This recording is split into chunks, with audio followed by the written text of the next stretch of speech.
Hi hello, എല്ലാവർക്കും സുഖമാണെന്ന് കരുതുന്നു. അതുപോലെ തന്നെ നമ്മൾ ഇവിടെ സുഖമായിട്ടിരിക്കുന്നു. പിന്നെ ഈ വീഡിയോയുമായി വന്നത് എന്താന്ന് വെച്ചാൽ, ഈ വീഡിയോ നിങ്ങൾക്ക് ഉപകാരപ്രദമായ വീഡിയോ ആണ്. ആരും സ്കിപ്പ് ചെയ്യരുത്. സ്കിപ്പ് ചെയ്യാതെ വീഡിയോ ഫുള്ളായിട്ട് കണ്ടാൽ മാത്രമേ നമ്മുടെ വീഡിയോയിൽ എന്താണ് എന്തിനെ കുറിച്ചാണ് നമ്മൾ വിവരിക്കണതെന്ന് നിങ്ങൾക്ക് മനസ്സിലാകത്തുള്ളൂ. അപ്പോൾ വേറൊന്നും കൊണ്ടും അല്ല, ക്ലിയർ ആയിട്ട് നിങ്ങൾക്ക് മനസ്സിലാവണം എന്നുണ്ടെങ്കിൽ മാത്രം നിങ്ങൾ സ്കിപ്പ് ചെയ്യാതെ കാണാൻ ശ്രമിക്കുക. അത് നിങ്ങൾ ഒരാളാണ് ഇപ്പോൾ കണ്ടുകൊണ്ടിരിക്കണെങ്കിലും ആ ഒരാൾ ഇത് സ്കിപ്പ് ചെയ്യാതെ കണ്ടാൽ മാത്രമാണ് നിങ്ങൾക്ക് അത് മനസ്സിലാവത്തുള്ളൂ. ഞാൻ എന്താ പറയുന്നത് എന്നുള്ളത് നിങ്ങൾക്ക് വ്യക്തമായി മനസ്സിലാവാൻ വേണ്ടി കൊണ്ടാണ് സ്കിപ്പ് ചെയ്യല്ലേ എന്ന് പറയുന്നത്. അപ്പൊ സ്കിപ്പ് ചെയ്യാതെ വീഡിയോ കാണാൻ ശ്രമിക്കുക. വീഡിയോയിൽ ഉൾപ്പെടുത്താൻ പോകുന്നത് തമ്പനയിൽ ശ്രദ്ധിച്ചില്ലേ, തമ്പനയിൽ കണ്ട മാതിരി തന്നെ നമുക്ക് എഡിറ്റ് ചെയ്യാൻ പറ്റിയ ഒരു ആപ്പിനെ പരിചയപ്പെടുത്താൻ വേണ്ടി വന്നേക്കാണ്. ആ ആപ്പ് ഞാൻ സ്ക്രീൻ ഷെയർ ചെയ്ത് സ്ക്രീൻ റെക്കോർഡ് ചെയ്ത് നിങ്ങൾക്ക് മുന്നിൽ റെഡിക്ക് കാണിച്ചു തരുന്നതാണ്. അപ്പോ നമുക്ക് നേരെ വീഡിയോയിലേക്ക് പോയാലോ? ആ വീഡിയോ കാണാം. ഞാൻ സ്ക്രീൻ റെക്കോർഡ് ചെയ്തിട്ട് നിങ്ങൾക്ക് അത് വ്യക്തമായി എങ്ങനെ ചെയ്യുക എന്നുള്ളത് കാണിച്ചു തരുന്നുണ്ട്. അപ്പം നമുക്ക് ഉടനെ തന്നെ അധികം ഒന്നും പറഞ്ഞു വെറുപ്പിക്കാതെ നേരെ വീഡിയോയിലേക്ക് പോകാം. അപ്പോൾ അതിനുവേണ്ടി നമ്മളെ ഫോൺ എടുത്ത് ഓപ്പൺ ചെയ്ത് അതിൽ പ്ലേ സ്റ്റോർ ആണെങ്കിൽ പ്ലേ സ്റ്റോർ, എനിക്കിവിടെ ആപ്പ് ഗാലറിയാണ്, എൻ്റെ പ്ലേ സ്റ്റോർ വർക്ക് ചെയ്യത്തില്ല. അപ്പോൾ ഞാൻ ആപ്പ് ഗാലറി ഓപ്പൺ ചെയ്യുന്നു. അതുപോലെ നിങ്ങൾ പ്ലേ സ്റ്റോർ ഓപ്പൺ ചെയ്യുക. അപ്പോൾ അതിൽ നമുക്ക് പ്ലേ സ്റ്റോർ ഓപ്പൺ ചെയ്ത് കഴിഞ്ഞാൽ സെർച്ച് ബാർ കിട്ടില്ലേ?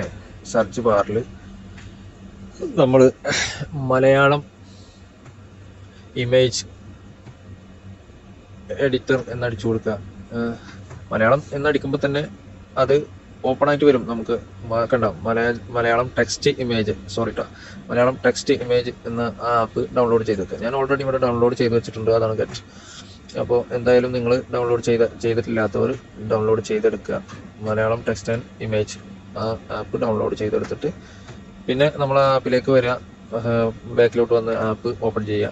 ആപ്പ് ഓപ്പൺ ചെയ്ത് കഴിഞ്ഞാൽ ഇങ്ങനെ ഒരു ഇൻ്റർഫേസ് വരും. ഇങ്ങനെ ഒരു ഇൻ്റർഫേസ് വരുമ്പോൾ അതിൽ മുകളിൽ pages, public, my work, favourite, അതൊക്കെ പിന്നെ പറയാം. നമുക്കിത് എഡിറ്റ് ചെയ്യണമെന്നുണ്ടെങ്കിൽ നമുക്ക് അടിയിൽ പ്ലസ് ഐക്കൺ കാണുന്നുണ്ടല്ലേ, ആ പ്ലസ് ഐക്കൺ ഓപ്പൺ ചെയ്യുക. പ്ലസ് ഐക്കൺ ഓപ്പൺ ചെയ്യുമ്പോൾ നമുക്ക് പിന്നീട് ഇങ്ങനെ ഒരു ഇൻ്റർഫേസ് ആണ് വരിക. ഇങ്ങനെ ഒരു ഇൻ്റർഫേസ് വരുമ്പോൾ അതിൽ പോർട്രേറ്റ്, ലാൻഡ്സ്കേപ്പ്, പിന്നെ സ്ക്വയർ ടൈപ്പ്, അങ്ങനത്തെ സൈസ്, നമുക്ക് സൈസ് അഡ്ജസ്റ്റബിൾ, ഏത് സൈസിലാണ് നമുക്ക് ഫോട്ടോസ് വേണ്ടത് അത് നമുക്കതിൽ സെലക്ട് ചെയ്യാം. ആ സൈസിലൊക്കെ നമുക്ക് സെലക്ട് ചെയ്യുമ്പോൾ ആ സൈസ് നമുക്കത് ഇവിടെ ഓപ്പൺ ആയിട്ട് ഇങ്ങനെ ഒരു ഇൻ്റർഫേസ് കാണാൻ പറ്റും. പിന്നീട് ഈ പേജ് ഓപ്പൺ ആയി വരുമ്പോൾ അതിൻ്റെ അടിയിൽ കണ്ടോ ന്യൂ ലെയർ, പിന്നെ സൈസ്. ഇനി നമുക്ക് സൈസ് വീണ്ടും ഇവിടെ അഡ്ജസ്റ്റ് ചെയ്യാം. ഈ സൈസ് ഇപ്പോൾ നമ്മൾ യൂട്യൂബിൻ്റെ സൈസിലാണ് കിടക്കുന്നത്. യൂട്യൂബ് തമ്പനയിലൊക്കെ അടിക്കാൻ പറ്റിയ, പോസ്റ്റർ അടിക്കാൻ പറ്റിയ ഒരു ലെവലിലാണ് ഇപ്പോൾ ഇവിടെ കിടക്കുന്നത്. ഇതിൽ നമുക്കിനി നമ്മുടെ ഇഷ്ടാനുസരണം എന്തെങ്കിലും ആഡ് ചെയ്യണമെന്നുണ്ടെങ്കിൽ അതിൻ്റെ അടുത്ത് ന്യൂ ലെയർ, അത് ടച്ച് ചെയ്ത് കഴിഞ്ഞാൽ ആഡ് ടെക്സ്റ്റ്, ആഡ് ഇമേജ്, അങ്ങനെ ഓരോന്നോരോന്ന് കാണാം. അപ്പോൾ അതിൽ ആഡ് ഇമേജ് കൊടുക്കുകയാണെങ്കിൽ നമ്മുടെ ഗാലറിയിലേക്ക് പോകും. നമ്മുടെ ഗാലറിയിലുള്ള എന്തൊക്കെ ഫോട്ടോസ് ഉണ്ടാവും അതൊക്കെ നമുക്ക് അതിൽ സെലക്ട് ചെയ്തിട്ട് ഏതാണ് എടുക്കും. അപ്പോൾ ഞാനൊരു ഫോട്ടോ ഇവിടെ സെലക്ട് ചെയ്തപ്പോൾ അത് ഇവിടെ വന്ന് അത് നമുക്ക് ഏത് സൈസിലാണോ ഇവിടെ ചെയ്യേണ്ടത് അത് ആ സൈസിലേക്ക് നമുക്ക് വെക്കാവുന്നതാണ്. പിന്നെ അതുപോലെ തന്നെ ഇതിൻ്റെ നമുക്ക് കൊണ്ടുവന്ന് വെക്കുന്ന ഫോട്ടോക്ക് ഫിൽട്ടർ ചെയ്യണമെങ്കിൽ ഫിൽട്ടർ, ഈ കാണുന്ന ഓപ്ഷൻസ് കാണുന്നതിൽ കണ്ടോ, filter, blur, filter, effect, background, അങ്ങനെയൊക്കെ കാണുന്നുണ്ടല്ലേ. അപ്പോൾ അതിൽ ഫിൽട്ടറിൽ ഞെക്കി കഴിഞ്ഞ് കഴിഞ്ഞാൽ നമുക്കതിൻ്റെ കളറ്, നമുക്ക് ഏതൊക്കെ നമുക്ക് വേണ്ടുന്ന, ഇപ്പോൾ കളർ ചേഞ്ച് ചെയ്യണം എന്ന് തോന്നിക്കഴിഞ്ഞാൽ ഫോട്ടോക്ക് കുറച്ച് ബ്രൈറ്റ്നെസ്സോ അങ്ങനെ എന്തെങ്കിലുമൊക്കെ വേണം തോന്നിക്കഴിഞ്ഞാൽ അടിയിൽ ഇവിടെ അങ്ങനെ ടച്ച് ചെയ്ത് കഴിഞ്ഞാൽ അതിൽ നമുക്കതിൻ്റെ ചേഞ്ച് ചെയ്ത് നമുക്കത് ഫിൽട്ടർ ചേഞ്ച് ചെയ്യാൻ പറ്റും. സിമ്പിളായിട്ട് തന്നെ ഫിൽറ്റേഴ്സ് ഒക്കെ നമുക്ക് ചേഞ്ച് ചെയ്ത് മാറ്റാവുന്നതാണ്. അങ്ങനെ നമ്മൾ ഒരു ഫിൽറ്റർ ഇട്ട് അത് ഓക്കെ കൊടുത്തു കഴിഞ്ഞാൽ അവിടെ ആ ഫിൽറ്റർ സെറ്റായി. പിന്നീട് നമുക്ക് അതിൻ്റെ ബാക്ക്ഗ്രൗണ്ട് മാറ്റം തോന്നിക്കഴിഞ്ഞാൽ അവിടെ കാണുന്ന എർസ് കണ്ടോ, അതിൽ ഞെക്കി കഴിഞ്ഞാൽ ഇങ്ങനെ ഒരു ഇത് വരും. അപ്പോൾ നമ്മൾക്ക് ഇങ്ങനെ ടച്ച് ചെയ്ത് കഴിഞ്ഞാൽ ഓരോന്നോരോന്ന് ഒരേ മാതിരി കളർ വന്നു കഴിഞ്ഞാൽ, ഇപ്പോൾ നമ്മുടെ ഡ്രസ്സിൻ്റെ കളറും അല്ലെങ്കിൽ മറ്റുള്ള കളറൊക്കെ ഒരുപോലെ വന്നു കഴിഞ്ഞാൽ അത് നമ്മൾ ഇങ്ങനത്തെ ഈ മാനുവൽ മായ്പ്പിൽ എടുത്തിട്ട് മായ്ക്കേണ്ടി വരും. അല്ലെങ്കിൽ അത് കട്ട് ചെയ്ത് എടുക്കാം. അത് എങ്ങനെയെന്ന് വെച്ച് കഴിഞ്ഞാൽ ഞാൻ കാണിച്ചു തരാം. പിന്നെ നമുക്കിവിടെ അടുത്ത് തന്നെ വേറെ ഒരു ലാസോ എന്ന് പറഞ്ഞിട്ട് ഒരു ഇത് കാണാം. അത് ടച്ച് ചെയ്ത് കഴിഞ്ഞാൽ ഇങ്ങനെ വരും. അപ്പോൾ അതിൽ നമ്മളിങ്ങനെ മാർക്ക് ചെയ്ത് കൊടുക്കുക. റെഡിക്ക് കറക്റ്റ് ചെയ്തിട്ട് മാർക്ക് ചെയ്തിട്ട് ഇങ്ങനെ നമ്മൾ അതിൻ്റെ ഉൾ സൈഡിലാണ് വേണ്ടിച്ച് ഉൾ സൈഡ്, അല്ലെങ്കിൽ പുറത്ത് സൈഡിലാണ് വേണ്ടിച്ച് പുറത്ത് സൈഡിൽ നമ്മൾ കൊടുക്കുക. അപ്പോൾ Earth's out side, Earth's inside വരും. അപ്പോൾ നമ്മൾ ഇൻസൈഡ് ആണെങ്കിൽ ഇൻസൈഡിൽ ടച്ച് ചെയ്ത് കഴിഞ്ഞാൽ ആ ഇൻസൈഡിലത്തെ അത് കണ്ട അവിടെ മാഞ്ഞു പോയത് അതുപോലെ മാഞ്ഞു പോകും. അപ്പോൾ ക്ലിയർ ആയിട്ട് നിങ്ങൾ ഐഡിയ പോലെ നിങ്ങൾ ചെയ്യാം. നമുക്ക് ഇനി അത് കഴിഞ്ഞിട്ടും പോകണില്ല എന്നുള്ളതൊക്കെ ഇങ്ങനെ നമുക്ക് മാനുവലായിട്ട് മായ്ച്ചു കളയാവുന്നതാണ്. അങ്ങനെ എല്ലാം കഴിഞ്ഞ് കഴിഞ്ഞാൽ മേലെ കാണുന്ന ടിക്ക് അമർത്തി കഴിഞ്ഞാൽ ഫോട്ടോസ് ഇവിടെ ബാക്ക്ഗ്രൗണ്ടൊക്കെ പോയി ക്ലിയറായി വരും. ഇനി ഇങ്ങനെയല്ല എന്നുണ്ടെങ്കിൽ നിങ്ങൾക്ക് ബാക്ക്ഗ്രൗണ്ട് കളയാൻ വേറൊരു മാർഗ്ഗ വഴി ഉണ്ട് കേട്ടോ. അത് ഞാൻ പറഞ്ഞു തരാം. പിന്നെ നമുക്ക് ഇത് ഏത് സൈസിലാണോ വേണ്ടത് ആ സൈസിൽ ഇവിടെ കൊടുത്ത് വെക്കാം. പിന്നെ അതിന് നമുക്ക് വീണ്ടും ഫിൽറ്റർ ചേഞ്ച് ചെയ്യണമെങ്കിൽ അത് വീണ്ടും ചേഞ്ച് ചെയ്യാം.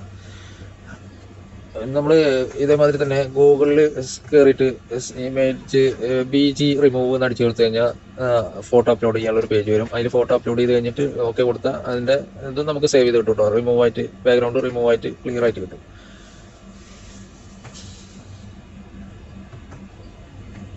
പിന്നെ ഇതിനെ റൊട്ട് ഔട്ട് ചെയ്യണമെങ്കിൽ നമ്മളെ ഈ ഫോട്ടോസിനെ റൊട്ട് ഔട്ട് ചെയ്യണമെങ്കിൽ ഇതിൻ്റെ അടിയിൽ ഫോട്ടോ ടച്ച് ചെയ്ത് കഴിഞ്ഞാൽ അവിടെ നമുക്ക് ഏത് രീതിയിൽ വേണമെങ്കിലും ഏത് പൊസിഷനിൽ വേണമെങ്കിലും ഇതിന് നമുക്ക് വെക്കാൻ പറ്റും കേട്ടോ.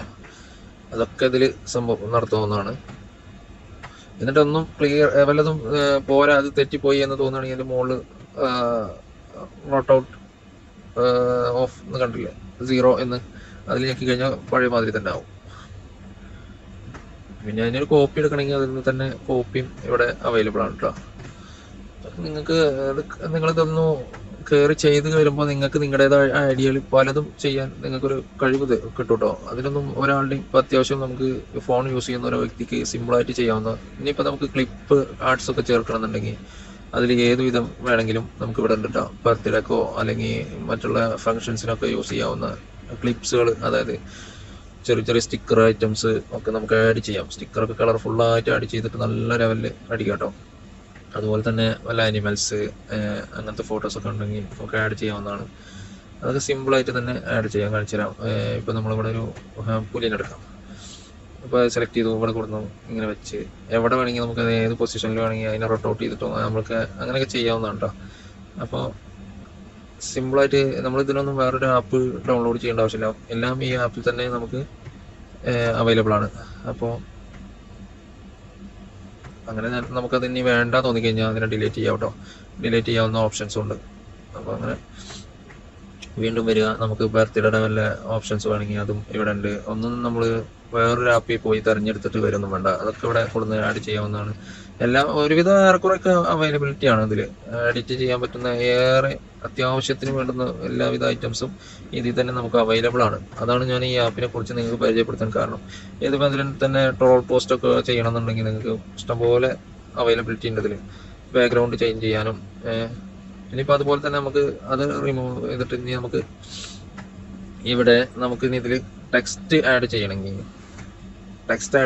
ആഡ് ടെക്സ്റ്റ് കൊടുത്തു കഴിഞ്ഞാൽ അതിൽ നമുക്ക് എന്തെങ്കിലും എഴുതണമെങ്കിൽ എഴുതിയിട്ട് ഇപ്പം നമ്മളിവിടെ ടൈപ്പ് ചെയ്ത് കൊടുക്കുക. നമുക്ക് എന്താണോ എഴുതാൻ ഉദ്ദേശിക്കുന്നത് അത് ഇവിടെ ടൈപ്പ് ചെയ്ത് കൊടുക്കുക. ഞാനിപ്പോൾ സബ്സ്ക്രൈബ് എന്ന് ടൈപ്പ് ചെയ്ത് കൊടുക്കുന്നുണ്ട്. ടൈപ്പ് ചെയ്ത് കൊടുക്കാം. എന്നിട്ട് ആഡ് കൊടുത്തു കഴിഞ്ഞാൽ അത് നമുക്ക് അവിടെ വരും. ഇനി ഇതിൻ്റെ കളർ ചേഞ്ച് മാറ്റണോ, സൈസ് മാറ്റണോ, എല്ലാം ഇവിടെ അവൈലബിൾ ആണ്. സൈസ് ഏത് വിധമാണെങ്കിൽ ആക്കാം.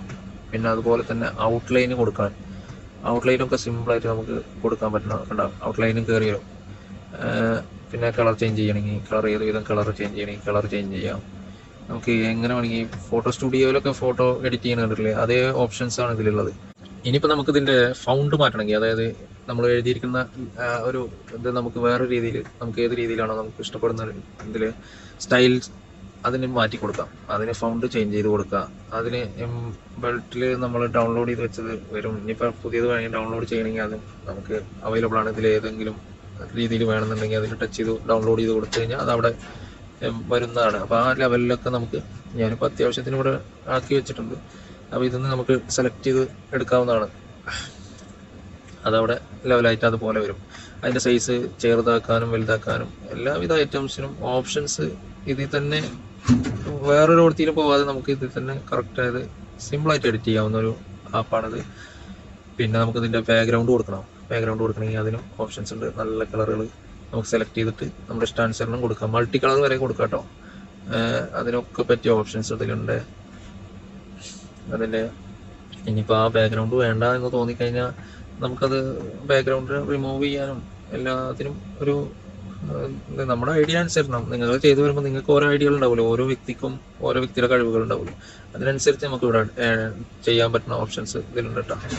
അങ്ങനെ നമ്മളിപ്പോൾ വീണ്ടും ഒരു ഫോട്ടോ കൊടുത്ത് ആഡ് ചെയ്തു. ഇനിയിപ്പോൾ ഇതെല്ലാം കഴിഞ്ഞു കഴിഞ്ഞാൽ നമുക്കിനിയിപ്പോൾ ഇതൊക്കെ ഇങ്ങനെ ചെയ്തു, ഇതെല്ലാം കഴിഞ്ഞിട്ട് നമുക്ക് ഈ ഫോട്ടോ ഇനി നമുക്ക് സേവ് ചെയ്യണം തോന്നിക്കഴിഞ്ഞാൽ അതിന് നമുക്ക് ഇതിൻ്റെ താഴ്ഭാഗത്ത് റൈറ്റ് സൈഡിലായിട്ട് സേവ് എന്ന് കണ്ടല്ലേ, അതിൽ ഞെക്കി കൊടുത്തു കഴിഞ്ഞാൽ ഇതിങ്ങനെ വരും. അതിൽ ടച്ച് ചെയ്യുമ്പോൾ ഇങ്ങനെ ഒരു ഇത് വരുമ്പോൾ അതിൻ്റെ സേവ് ആസ് ഹൈ റെസ് ഇമേജ് എന്ന് കണ്ടിട്ട് ഞാൻ അതിലാണ് എടുക്കാറ് സാധാരണ. നിങ്ങൾക്ക് ഏത് രീതിയിൽ വേണമെങ്കിലും എടുക്കാം. അതിലെടുത്തിട്ട് കഴിഞ്ഞ് കഴിഞ്ഞാൽ നിങ്ങൾ അത് വായിച്ച് നോക്കുക. എന്നിട്ട് ഇതിലാകുമ്പോൾ എടുത്തു കഴിഞ്ഞാൽ രണ്ടാമത്തെ ഓപ്ഷൻസിൽ എടുക്കുമ്പോൾ നമുക്ക് നമ്മുടെ ഗാലറിയിലേക്ക് അത് കറക്റ്റായിട്ട് വരും. ഞാൻ വേറെ ഒന്നും ഇതിൽ എടുക്കാറില്ല, ഇതാണ് എടുക്കാറ്. അങ്ങനെ സേവ് ആയിട്ട് നമ്മുടെ ഗാലറിയിലേക്ക് വരും. ഗാലറിയിൽ കാണിച്ചു തരാം. ഗാലറി നമ്മൾ ഇപ്പോൾ ബാക്ക് പോയി ഓപ്പൺ ചെയ്ത് കാണിച്ചു തരാം. കണ്ട ഗാലറിയിൽ ആ ഫോട്ടോ കിടക്കണം, ഇത് നമുക്ക് എടുക്കാം. ഇനിയിപ്പോൾ ഇതും കഴിഞ്ഞ് നമുക്ക് ആ ഫോട്ടോ വീണ്ടും എഡിറ്റ് ചെയ്യണം എന്ന് തോന്നിക്കഴിഞ്ഞാൽ നമുക്ക് ആ ഫോട്ടോ തന്നെ ആ എഡിറ്റിങ്ങിൽ ചേഞ്ച് വരുത്തണം എന്ന് തോന്നിക്കഴിഞ്ഞാൽ സിമ്പിളായിട്ട് വീണ്ടും ആപ്പ് ഓപ്പൺ ചെയ്യുക. ആപ്പ് ഓപ്പൺ ചെയ്ത് കഴിഞ്ഞ് കഴിഞ്ഞാൽ നമ്മളെ ഇങ്ങനൊരു ഇന്റർഫേസ് ആണല്ലോ വരിക. അപ്പോൾ അതിൻ്റെ മുകൾ വശത്ത് മൈ വർക്ക്സ് എന്ന് കാണുന്നുണ്ട്. അത് ടച്ച് ചെയ്ത് കഴിഞ്ഞാൽ നമ്മൾ ആ വർക്ക് ചെയ്തതിൻ്റെ ഇതൊക്കെ അവിടെ കാണും. എന്നിട്ട് ഏത് ഫോട്ടോ ആണ് വേണ്ടത് അതിൽ വ്യൂ ഞെക്കുക, അല്ലെങ്കിൽ ആ ഫോട്ടോയിൽ ടച്ച് ചെയ്ത് കൊടുത്താലും മതി. ടച്ച് ചെയ്ത് കൊടുത്തു കഴിഞ്ഞാൽ അത് വീണ്ടും നമ്മുടെ ഇതായിട്ട് ഓപ്പൺ ആയിട്ട് വരും. ഓപ്പൺ ആയിട്ട് വരുമ്പോൾ അതിൻ്റെ താഴ്ഭാഗത്ത് എഡിറ്റ് എന്ന് കാണുന്നതിൽ ഞെക്കി കഴിഞ്ഞാൽ ആ എഡിറ്റ് വീണ്ടും വരും. അപ്പോൾ നമുക്ക് വീണ്ടും പഴയ ലെവലിൽ തന്നെ എഡിറ്റ് ചെയ്യാനുള്ള ഓപ്ഷൻസ് ആണുള്ളത്. ഇപ്പോൾ ഇതിൽ നമ്മൾ ആദ്യം ചെയ്തിരുന്ന എഡിറ്റിങ്ങിൽ എന്തൊക്കെ ചേഞ്ച് ചെയ്യാണ്ടോ അതൊക്കെ ചേഞ്ച് ചെയ്യാവുന്ന ഒരു ഓപ്ഷൻസ്. അപ്പോൾ നമ്മളുടെ വീഡിയോ ഏറെക്കുറെ വൈൻഡപ്പ് ചെയ്യാണ്. ഇത്രയൊക്കെ ഉള്ളൂ നമ്മുടെ വീഡിയോ. ഈ ആപ്പിനെ കുറിച്ച് പരിചയപ്പെടുന്ന ഇതുള്ളൂ. ഇനി നിങ്ങൾ ഈ ആപ്പിൽ കയറി നിങ്ങൾ ചെയ്തുകൊണ്ടിരിക്കുമ്പോൾ നിങ്ങളുടെ ഐഡിയ പ്രകാരമായിട്ട് നിങ്ങൾക്ക് ഓരോന്ന് കയറി മനസ്സിലേക്ക് കടന്നു വരും. അപ്പോൾ എന്തായാലും വീഡിയോ ഇഷ്ടപ്പെട്ട് കഴിഞ്ഞാൽ നമ്മളെ സബ്സ്ക്രൈബ് ചെയ്ത് ലൈക്ക് ചെയ്ത് കമൻറ്റ് ചെയ്ത് നമ്മളെ സപ്പോർട്ട് ചെയ്യുമെന്ന പ്രതീക്ഷയോട് കൂടി തന്നെ, എന്തായാലും ഒരു സബ്സ്ക്രൈബ് ചെയ്യാതെ നിങ്ങൾ പോവില്ല എന്നുള്ള പ്രതീക്ഷയിൽ തന്നെ നമ്മൾ ഈ വീഡിയോ നിങ്ങൾക്ക് മുന്നിൽ അവതരിപ്പിക്കുകയാണ്. അപ്പോൾ അടുത്തൊരു വീഡിയോയിൽ വീണ്ടും കാണും വരെ ചെറിയൊരു ഇടവേള. അതുപോലെ തന്നെ നമ്മളിവിടെ വീഡിയോ വൈൻഡപ്പ് ചെയ്യുന്നു. What's on your mind? Can I read it from your eyes? Can we let